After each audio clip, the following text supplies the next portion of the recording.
নদীচরে অসংখ্য ছোট বড় ডোবানালা আছে, আর এই সমস্ত ডোবানালায় আপনারা দেখছেন জাকিজেল দিয়ে সবসময় মাছ ধরে থাকি। কিন্তু আজকের আপনাদের এই সমস্ত ডোবানালার শেষে একটু মাছ ধরে দেখাই কি পরিমাণে এইসব জায়গায় মাছ পাওয়া যায়। বিশেষ করে এই মৌসুমে আমরা এইসব ডোবানালাতে প্রচুর পরিমাণে চিংড়ি মাছ সহ অন্যান্য আরো হাঁসরা মাছ পাইতেছি। তো হাঁসরা মাছ বলতে আপনারা আবার অনেকেই চিনতে পারেন না যে কোন কোন মাছগুলো আমরা পাচ্ছি। বিশেষ করে ট্যাংরা মাছ, পার্শে মাছ, তারপর হচ্ছে ভেদা কোরাল বা জাবা কোরাল বলে অনেকে, এই ধরনের মাছই আমরা বেশিরভাগ পেয়ে থাকি। তো এই সমস্ত জায়গায় যে পরিমাণে পানি থাকে আসলে সেই পানি সেচার পরে যে পরিমাণে মাছ পাওয়ার কথা, সত্যি বলতে আমরা আসলে সেই পরিমাণে মাছ পাই না। তো অনেকেই বলে থাকেন যে আমরা এইসব জায়গায় আসলে প্রচুর পরিমাণে মাছ পেয়ে থাকি। আসলে সত্যিকার অর্থে আগে আমরা যেই পরিমাণে মাছ পাইতাম এখন আর আসলে সে আগের মতো মাছ পাওয়া যাচ্ছে না। তো তারপরেও আলহামদুলিল্লাহ আমরা বেশ ভালো পরিমাণে মাছই পেয়ে থাকি। তো সুন্দরবনের এই সমস্ত জায়গায় আসলে এইভাবে পানি সেচে কেউ একটা সচরাচর মাছ ধরেও না, বেশিরভাগই আসলে আমরাই দেখে গেছে যে এইসব জায়গায় পানি সেচে মাছ ধরে থাকি। তবে সুন্দরবনে যেই সব অভয়ারণ্য আছে সেই সব জায়গায় তো আর এইভাবে মাছ ধরা যায় না। তো তারপরেও যেসব জায়গাতে আসলে উন্মুক্ত মাছ ধরার জন্য সেই সব জায়গাতেই কিন্তু আমরা এইভাবে মাছ ধরে থাকি।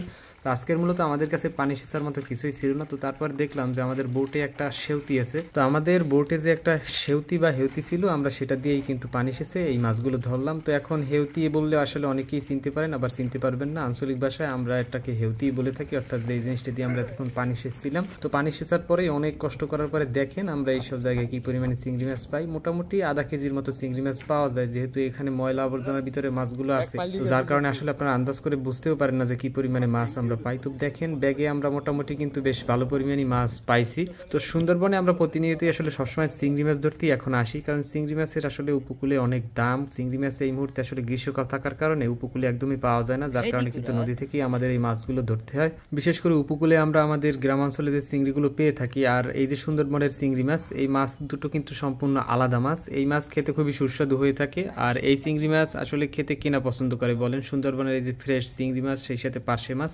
তো আলহামদুলিল্লাহ এই সমস্ত চিংড়ি মাছ আমাদের কিনে খেতে হয় না, আমরা সুন্দরবন থেকেই পেয়ে থাকি। সুন্দরবন আমাদের আসলে রিজিকের ব্যবস্থা করে দেয় এইভাবেই প্রতিনিয়ত। তো প্রথম গর্ত সেচার পরে আমরা কিন্তু আরো একটা গাছের গোড়া সেচবো। তো এখন যেই যন্ত্রটা দিয়ে আসলে এই যে ডোবার পানি সেচা হচ্ছে এটাই হচ্ছে সেই সেউতি। তো এই সেউতি বা হেউতি দিয়েই আমরা কিন্তু পানি সেচ করে থাকি। তো সুন্দরবনের এই সমস্ত জায়গা কিন্তু দেখার মতো সুন্দর জায়গা। সামনে ঘন জঙ্গল, জঙ্গলের ভিতরে এই মুহূর্তে আমরা যাবো না, জঙ্গলের আশেপাশে এই যে নদীচরে থেকেই আমরা মাছ ধরবো। তো বারে বারে আপনাদের এইসব জায়গাকে নদীচর বলে আসলে দেখালেও এই জায়গা মূলত হচ্ছে সুন্দরবনের একদম শেষ প্রান্ত দক্ষিণ দিকের, আর এরপরে কিন্তু রয়েছে বঙ্গোপসাগর। তো এরপরে আর কোনো কুল কিনারা নেই। তো এইসব আসলে জায়গাগুলোতে আমরা আসলে নদীচর বলেই আসলে আপনাদের দেখিয়ে থাকি, যদিও এটা আসলে নদীচর বললে ভুল হবে। নদীচরে এই যে ছোট্ট একটা গাছের গর্ত, এই গর্তে কিন্তু প্রচুর পরিমাণে চিংড়ি মাছ আছে। গর্তটা এখন সেচে আমরা মাছ ধরবো। তো গর্ত সেচার পরে এখানে কি পরিমাণে মাছ পাওয়া যায় আপনাদের একটু দেখাই। আশা করতেছি বেশ ভালো পরিমাণে এই গর্তের ভিতরে চিংড়ি মাছ আছে। আসলে এই মুহূর্তে যেই গর্তে আমরা মাছ ধরতেছি প্রত্যেকটা গর্তে ওই যে দেখেন চিংড়ি মাছ, ওই যে চিংড়ি মাছ ধরা হইতেছে এদিকেও। আর ব্যাগে যদি আপনাদের আমি দেখাই, এই যে ব্যাগের ভিতরে এই যে দেখেন চিংড়ি মাছ আর চিংড়ি মাছ, সুস্বাদু মাছ। চিংড়ি মাছ সবাই পছন্দ করেন। তো আজকে কিন্তু প্রচুর পরিমাণে চিংড়ি মাছ উঠতেছে। আর আমরা এখন এই যে ডোবাটা বা গাছের নিচের যে গর্তটা, সেই গর্তটাকে আমরা এখন সেচে তারপর এখান থেকে মাছ ধরবো। তো এখানে দেখে মনে হচ্ছে অল্প পানি, কিন্তু বেশ ভালো পরিমাণে কিন্তু এই জায়গায় পানি আছে। তো এই গর্তে পানি আর মাছ বলতে পারেন সমানই, কারণ এতটুকু গর্তে আর কি পরিমাণে মাছ পাওয়া যাবে সেটা আসলে আপনাদের হয়তো বা একটা প্রশ্ন থাকতে পারে, কিন্তু দেখবেন যে এই জায়গায় প্রচুর মাছ আছে।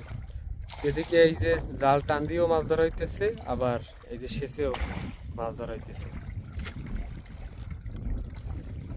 পানি সেচে মাছ ধরা আসলে সত্যি খুবই কষ্টের কাজ, কারণ পানি সেচতে গেলে আবার দেখা গেছে যে পানির তৃষ্ণা লেগে যায়, যার কারণে আসলে পানি সেচে চাইলেই মাছ ধরা যায় না। তো তারপর দেখেন আমরা অনেক কষ্ট করে পানি সেচে তারপরে ছোট ছোট গর্তে মাছ ধরতেছি।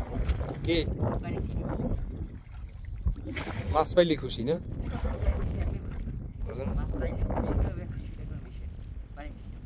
তাই তাহলে ঠিক আছে, মাছ ধরতে থাকো। তো দেখেন পানি সেচা আসলে সত্যিই অনেক কষ্টের ছিল। অনেক কষ্ট করে পানি সেচার পরে আমরা এখানে আসলে কতটুকু মাছ পেলাম সেটাই এখন আপনাদের দেখাবো। তো পানি সেচার সাথে সাথে এই মাছগুলো আসলে সেউতির সাথে এই জালের ভিতরে মাছগুলো চলে যায়। তো এখন জালের ভিতর থেকে এই মাছগুলো আমরা বের করব পরিষ্কার করে, এরপর আপনাদের দেখাবো এখানে কি পরিমাণে মাছ আমরা পাইলাম। আর যেহেতু আমরা এখানে কাদার ভিতরে মাছ ধরতেছি, তো মাছ মূলত এখন কাদার সাথে মিশে গেছে, যার কারণে আমরা ধুয়ে ভালোভাবে পরিষ্কার করে তারপরে মাছগুলোকে বাছাই করে আপনাদের দেখাই।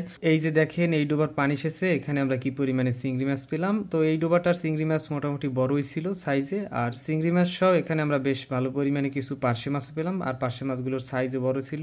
আর এইভাবেই কিন্তু আমরা সুন্দরবনের নদীচরের এই প্রান্ত থেকে ওই প্রান্ত হেঁটে বেড়াই শুধুমাত্র এই চিংড়ি মাছ ধরার জন্য। আর জঙ্গলের ভিতর আসলে সবসময় যাওয়া যায় না, যখন আমাদের দলে লোকজন বেশি থাকে তখন আমরা জঙ্গলের ভিতরে গিয়ে মাছ ধরে থাকি। আর এখন একদম গ্রীষ্ম মৌসুম যেহেতু শুরু, এখন কিন্তু আমরা এইসব জায়গায় আর কিছুদিন পরে বড় বড় মাছও পাবো, আর সেই সমস্ত বড় বড় মাছ ধরার ভিডিও আপনাদের দেখাবো। আর সুন্দরবনের সত্যিকারের সৌন্দর্য দেখতে যারা পছন্দ করেন তারা অবশ্যই আমাদের পেজের সাথে থাকবেন। তো এতক্ষণ যারা ভিডিওটা দেখলেন সবাইকে অসংখ্য ধন্যবাদ। ভালো থাকবেন সবাই। আসসালামু আলাইকুম, আল্লাহ হাফেজ।